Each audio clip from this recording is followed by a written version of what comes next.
everybody, and welcome back to the Brando and Joe podcast. For today's podcast episode, our guest is Sarina Tomel.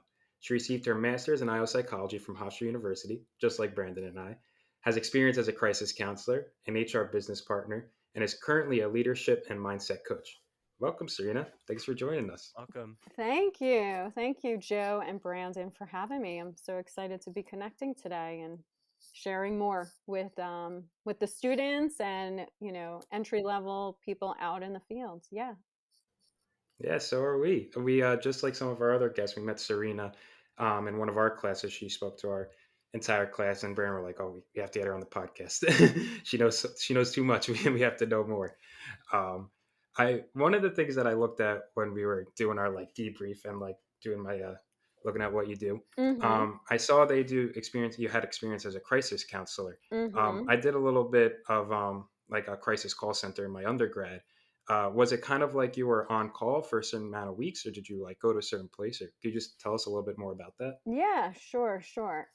So the crisis counseling was an actual hotline, and there was a site that I went to. It was once a week. It was volunteer work, but it was extensive training that we had to go through before we became a solo counselor. It was like a year-long program, no joke.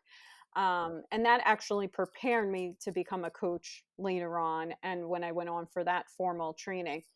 But so getting back to the crisis counseling, so it was an actual place that we went to. I would do my shift that was a 4-hour shift every week. I tend to do back then it was like, gosh, I think it was maybe it was 8 to midnight or something like that, or whatever it was, but it was a 4-hour shift and it counted as 6 hours. So that was the commitment we had to give weekly. So we would take calls. They would come in, several different hotline calls would come into this. It was called the Long Island Crisis Center. It's still around. It's based in Nassau County.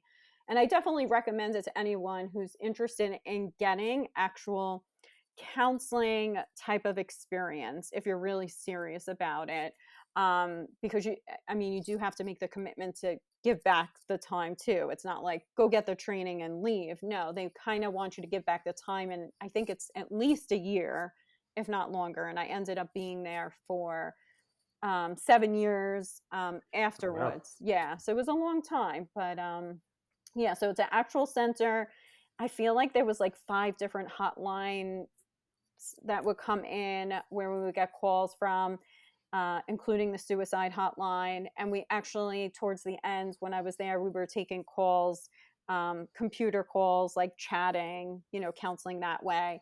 Sometimes we would have walk ins, but the majority was phone calls and, counseling online, like instant messaging, that sort of type of counseling. Yeah. Way more legit than what I did. Uh, We didn't get a year worth of training. Now I kind of wish I did though. yeah. Well, But it's cool. never too late if you're interested. So. I like how you said that helped with like your intro into training. Not training, coaching. And I know that's something that some kids from our class, and I know especially Brandon, was interested in coaching. So it's kind of cool that you saw like some of those transferable skills, Mm-hmm. or like it helped you go through. Exactly. Yes. Very similar. And what would you say some of those transferable skills were? Yeah. So as a crisis counselor, our job was to listen to the person when they called in. And so you got hyper focused on the person when they called in. You had to leave whatever was going on in your life at the door, right? So if you had whatever kind of, I was a college student doing this. So whatever kind of drama, relationship drama or whatever, or friendship drama I had going on, I had to leave it at the door. And it became about the person at that moment. And so you were hyper focused. It was all about active listening skills, right? So that's what it was focused on, and really hearing them, paraphrasing what they're saying, doing, like they called it, interpretation, like sounds like, it seems like, because you're checking in with the person. You don't want to make assumptions. So, and you're basically validating what they're saying and how they're feeling and what's coming up for them. And then you're guiding them and you're asking a lot of questions. which is very similar to coaching. You have to ask questions, you need to validate, acknowledge what's going on for the person. And before you get into, oh, I have some ideas about, some strategies for you, right? You want to hear, okay, tell me what you've tried so far before you get into, okay, here's some other ideas. Or as they're telling you, you'll have some questions, additional questions that come up. So I also like to share with crisis counseling, we didn't get into personal information at all. The only exception maybe would have been suicide calls. It was a little bit different. But otherwise, it was all about the client, questions, guiding them to take the right action that was for them. And such a range of different situations that could come up. And trying to think. But with coaching, you're able to bring in story. You're able to tell how your experiences, and people learn through stories. People learn through humor, and so that's what's great about coaching as well. So it's not just a bunch of questions, though some coaches do stay with a lot of question, like one question after the other, and that works well with sometimes higher level clients, right? Like executives. They don't, they can appreciate some stories and whatnot, but they also want more thought provoking questions. And that's the key with coaching and also crisis counseling, too. I know that was a long answer. So. No, that's perfect. I feel like you do a really good job at painting a picture of how you can transfer over the skills that you learn and asking questions. I know Joe and I, when we were at PsyOp, we were talking with some people who do coaching, and they were talking to us all about how you ask questions and the types of questions you want to ask. But then also when you're dealing with these high level CEOs and executives, that it's not just about how you ask the questions, but it's about what you do right afterwards, and that timing. So I wanted to ask you a little bit Mm. about that. Like, what is your experience when you are dealing with these either high level executives, and like how does that change when you're working with other types of clients? Yeah. So, my experience, is I work with associate, supervisor, manager, director, site leaders, not C-suite, but also entrepreneurs. So that's like my experience of who I'm working with. And so, yeah, I've definitely seen a difference from maybe those who are more entry level in their career as opposed to um, senior management, right? So, senior management, they tend to really know, and they come in really focused what kind of guidance they're looking for. And so it's about me asking certain questions to figure out where they're at in the process.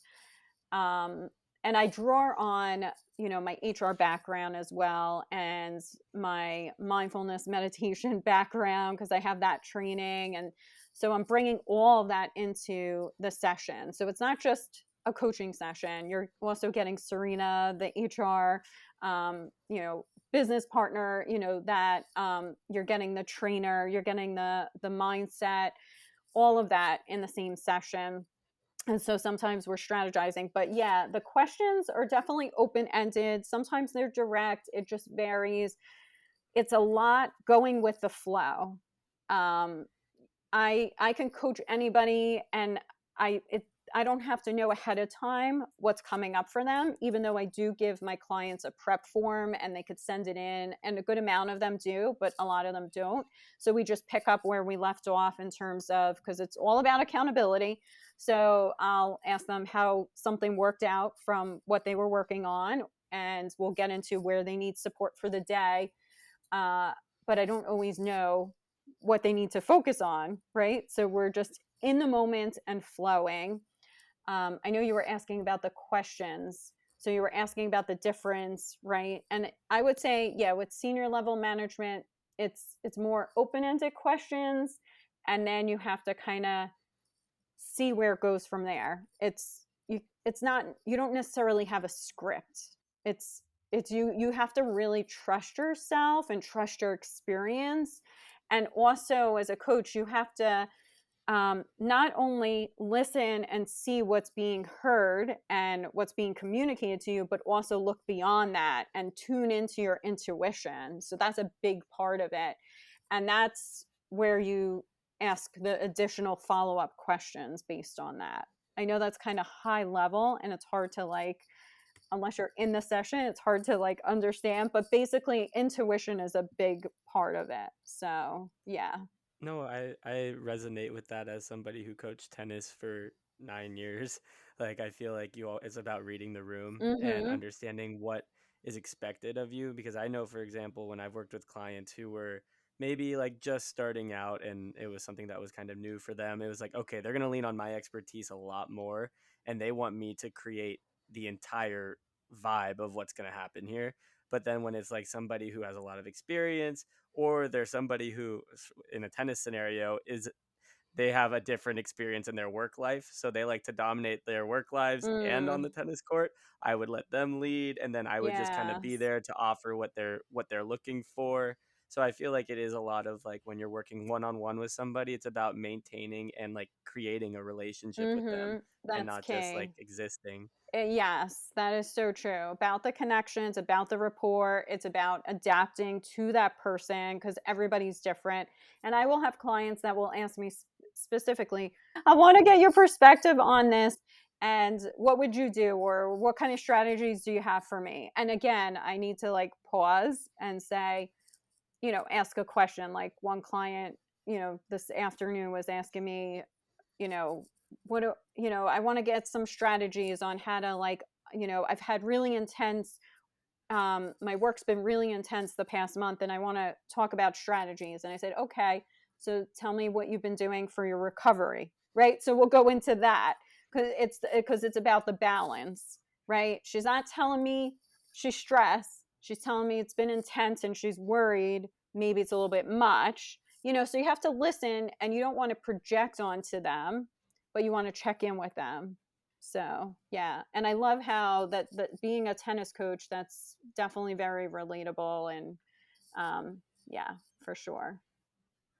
So when some of the people that you coach then say they're stressed because of all the work they're doing, um, for someone who knows nothing about executive coaching, uh, when they say they have like too much work, are you able to? Is it more like you change like the personal side of it versus like the actual business side of it? Like do you have, because you might not have control over like the amount of work they're doing, but the way they respond.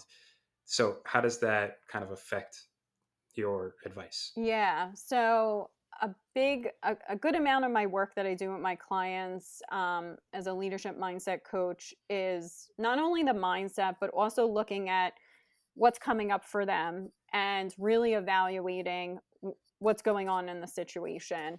And a lot of times it's about communication and speaking up and managing up.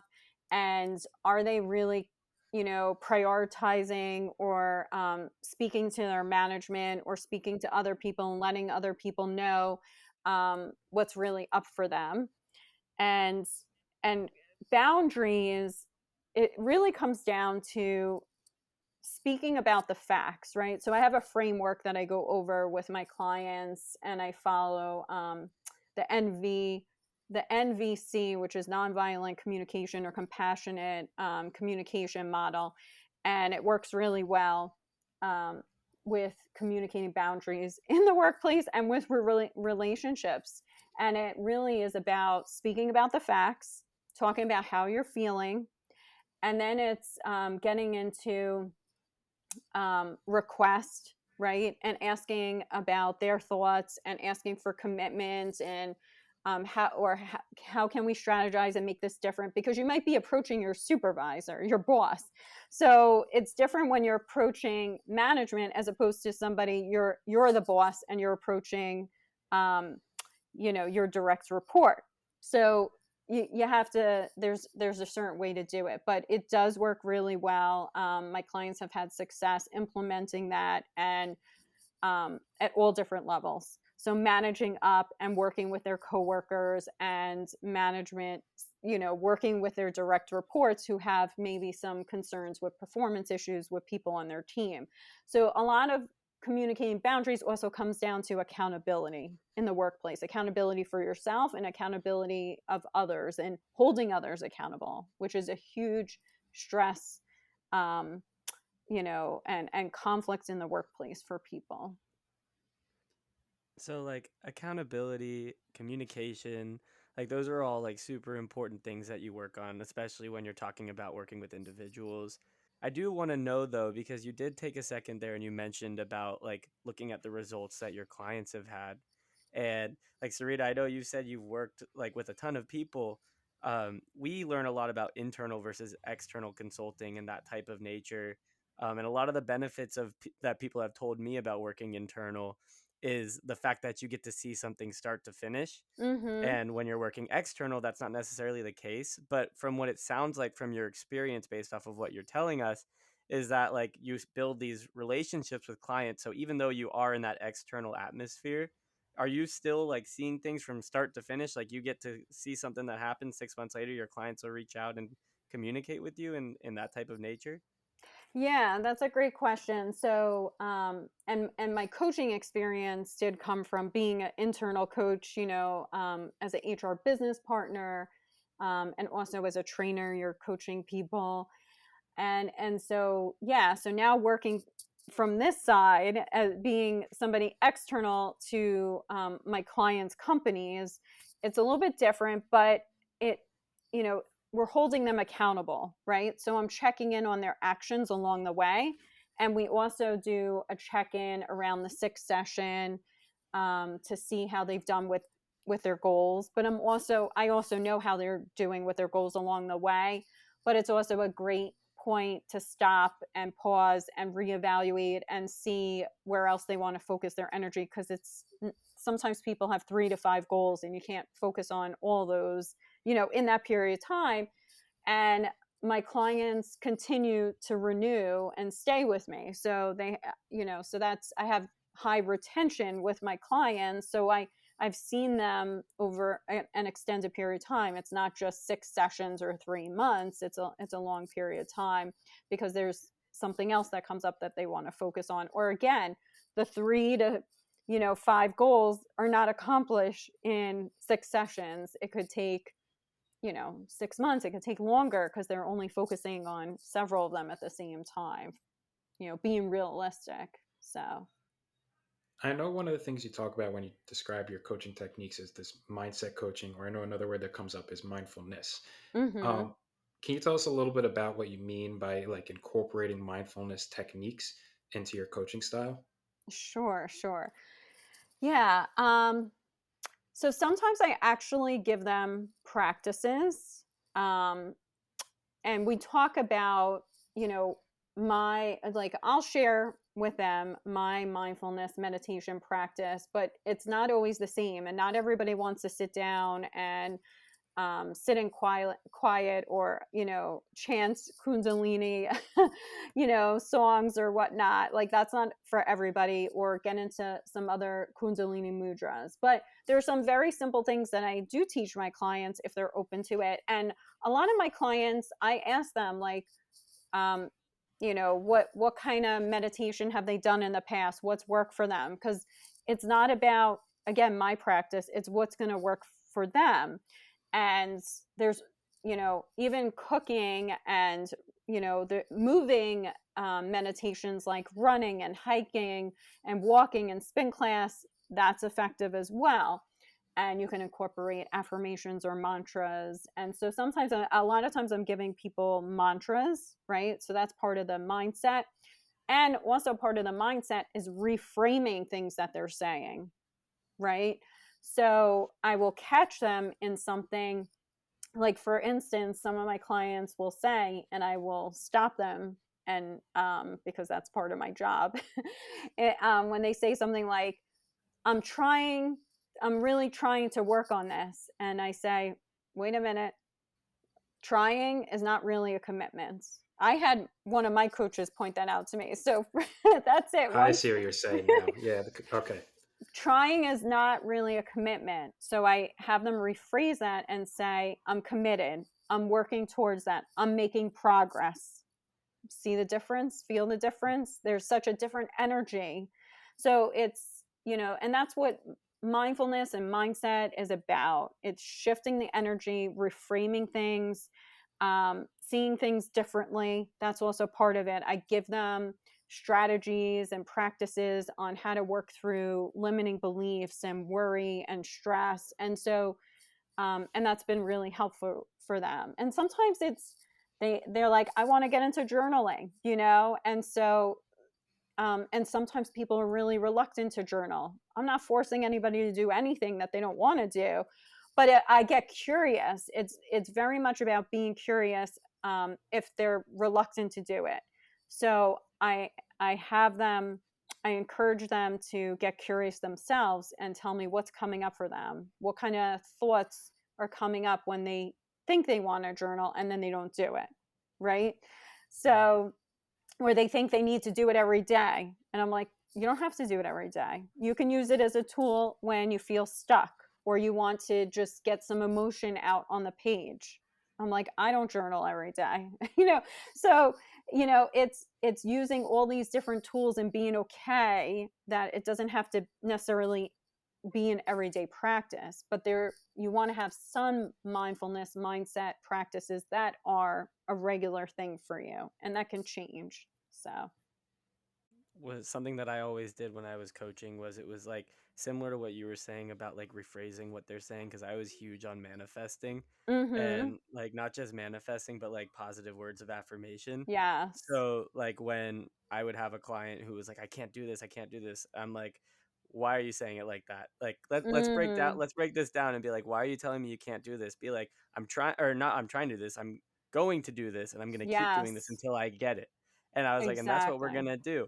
And even if this takes us a month, we're going to do this until we get it. And like, I know that I would always talk about the rephrasing of how we're doing stuff, but not just Mm-hmm. like the rephrasing, but that like it's almost goal setting in the sense of like you're going to manifest these things into existence, and you're going to set these short attainable goals to then lead to like the one big goal that you have at the end, which is like, well, for a coach it's different, if for every coach it's different, but just that like idea of doing that. And it's really cool to hear that like mindfulness that you practice even in like sports and athletics can actually come and have an effect on like people who are working in the business world too. Oh yeah, for sure, for sure. And the fact that, I have a runner's mindset and I only got into running, gosh, when I was in my 30s. So, and I'm older than that now. So, it wasn't like I've always been a runner, but the runner's mindset really has helped me tremendously. And some people, and I like to hike, different summits, around the world, and a lot of people gravitate to me because of that, because they see themselves in me, right? They're like, oh, you're an athlete. So, or I've had one person say, you're a badass, I want to work with you, that sort of thing. So, That's so awesome. yeah, so they connect with you on some kind of level in that regard. But yeah, the athletes or runners mindset, or that really makes a difference. And teaching your clients how to connect with that can help them move towards the results that they want. And yeah, and helping them rephrase it and be more self-aware of what they're saying to themselves, right? That's the key.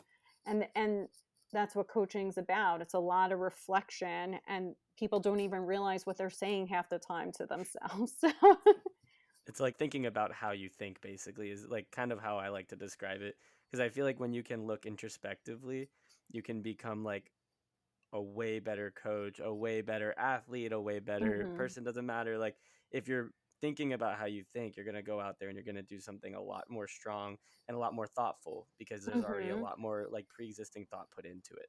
Yeah, yeah. And it's really powerful for people to pause and not always just rush through everything and go from one activity to the next. Like, there is definitely something to be said about just sitting and daydreaming, closing your eyes and visualizing. I like to dance and visualize. Like, that's part, it moves things through you and it helps manifest what you want to bring into existence. um Again, it's visualization and movement is meditation.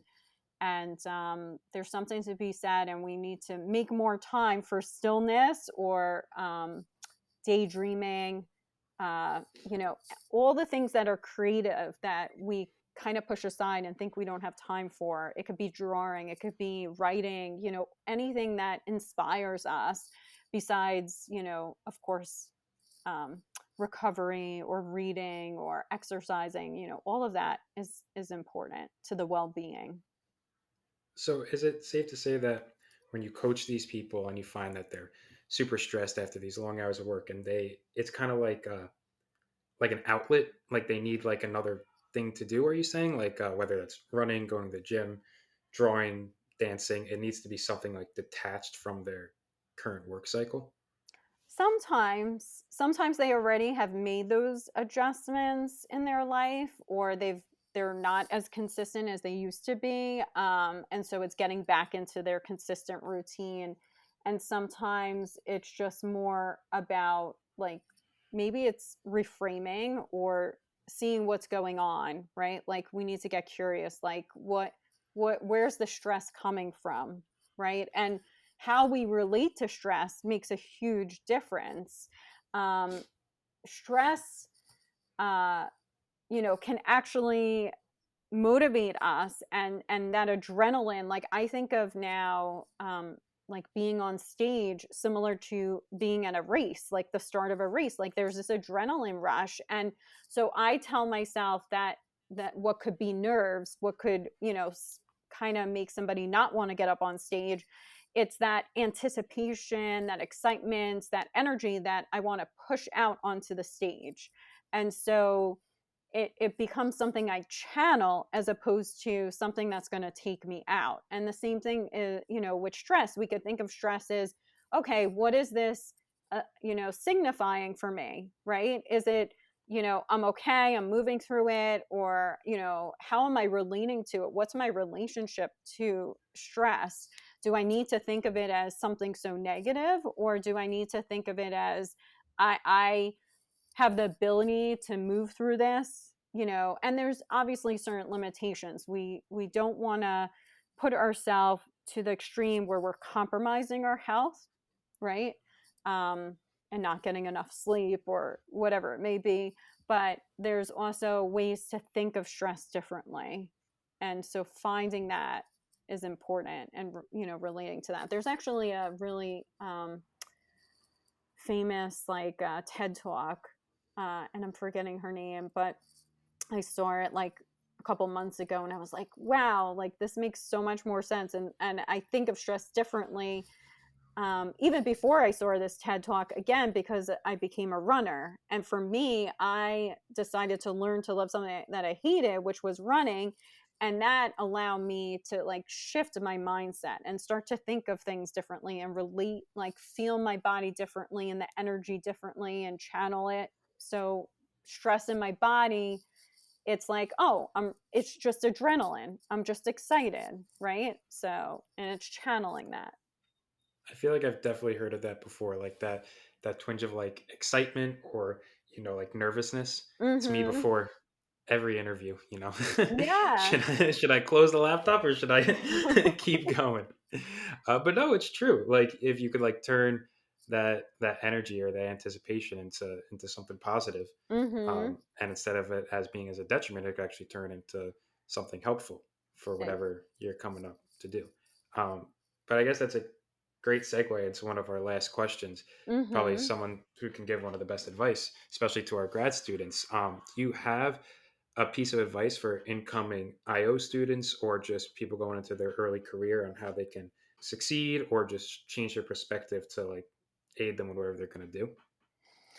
Yeah. Okay. So, yeah. So early in your career. Okay. A couple things. And I know I had shared maybe some of this when we had chatted, in a class that as a guest speaker at that time.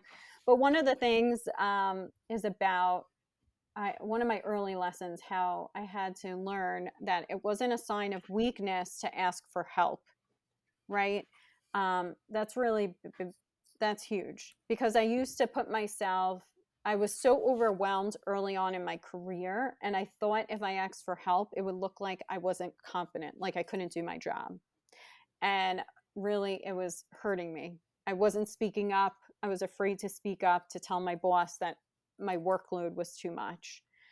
Um, and then, it got to the point where I was like in tears in my office. It doesn't need to get to that, but you need to learn that it's not a sign of weakness to ask for help. And then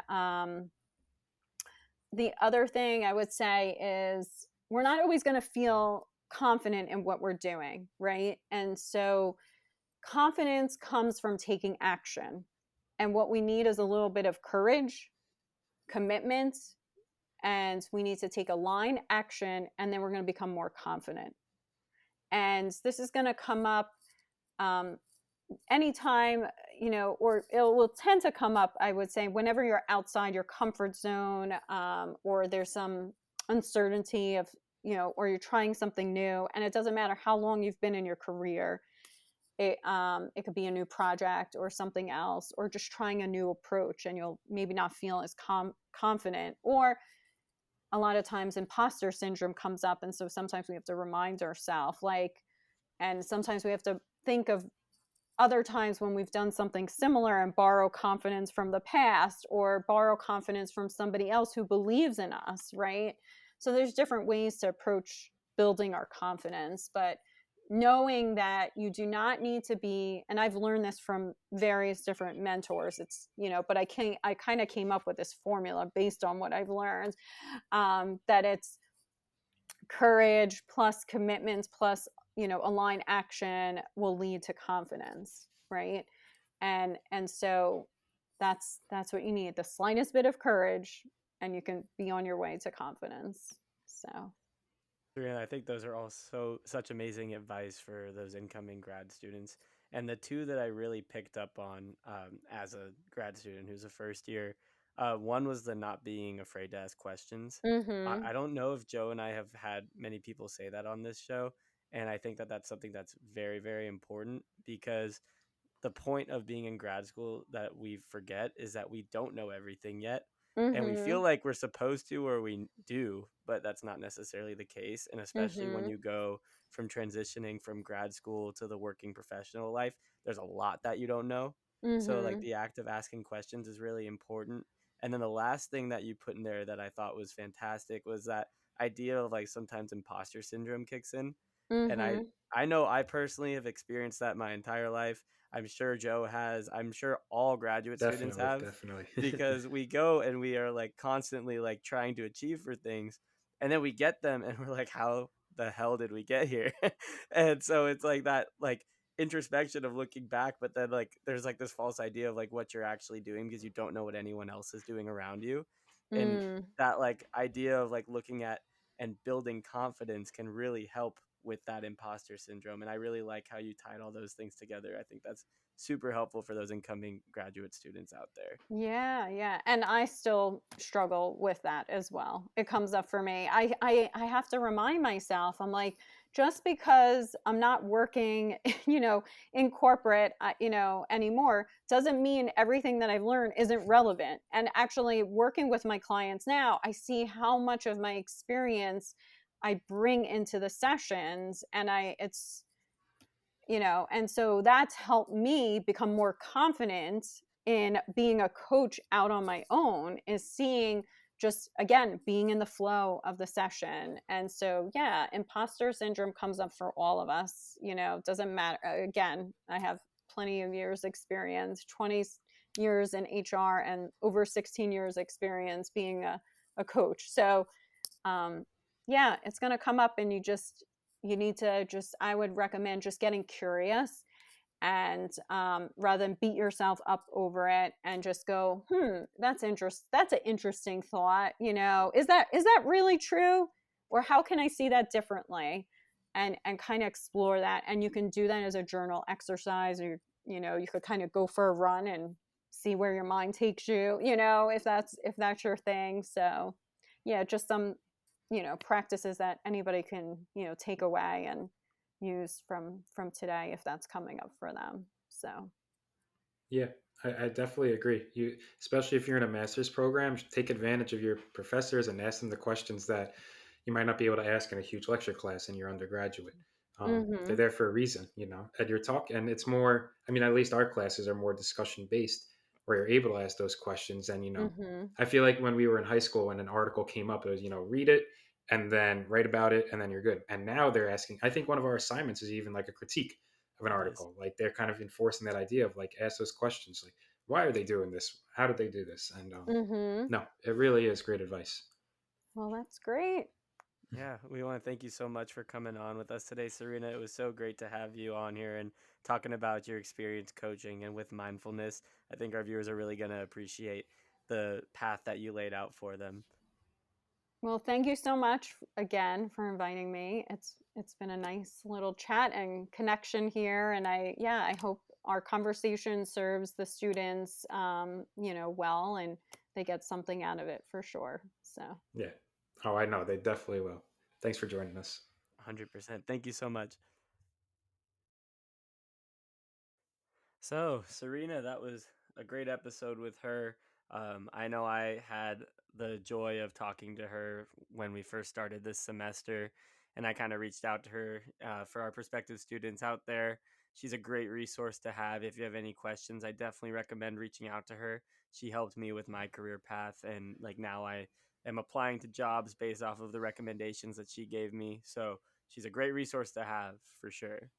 Yeah, 100%. If you're interested in coaching or leadership development or that particular side of IO, um, definitely look her up on LinkedIn. Look at her experiences, the route she took, and I guess kind of use that as inspiration to like what you might want to do down the line. Yeah, and I think a lot of those techniques that we had that she talked about were something that could be really useful for us, like especially us kids that are like in grad school trying to get things and get our minds through stuff. I think that we could employ some of those techniques to help us out for sure in the long run.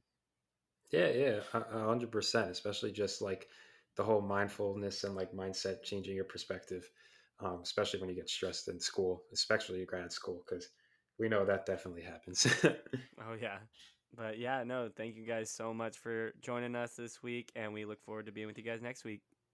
Yep. See everyone next week.